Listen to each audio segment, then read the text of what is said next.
Catherine Bernardo at rumored boyfriend na si Mark Alcala ini-issue ng live-in na. Muling umusbong ang chismis sa social media at showbiz sites tungkol kay Catherine at sa rumored boyfriend niyang si Mark Alcala na sinasabing may live-in setup na. Maraming fans ang nagkakulay ng curiosity matapos lumabas ang ilang sightings na magkasama sila sa BGC at iba pang public places, pati na rin sa mga social media posts na sinasabing naglalantad na ang kanilang private moment. Sa kabila ng mga ulat, wala pang opisyal na kumpirmasyon mula kay Catherine o kay Mark. Sa nakaraang interviews, inihayag ni Catherine na nananatili siyang single kaya't nananatiling speculative ang issue.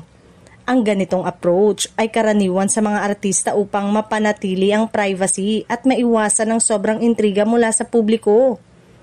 Maraming fans ang nagbibigay respeto sa kanilang privacy, ngunit hindi may kakaila na lumalakas ang usap-usapan sa online community. May mga netizen na nagkikwento ng sightings ng dalawa sa kondo at iba pang lugar, kaya lumakas ang hinala na posible ng may live-in arrangement ang dalawa. Gayunpaman, walang solidong ebidensya na nagpapatunay na naturang setup. Bukod sa mga chismis, parehong abala sina Catherine at Mark sa kanilang mga commitments. Si Catherine ay patuloy sa kanyang film at TV project. Samantalang si Mark ay nakatutok rin sa kanyang political at business endeavors.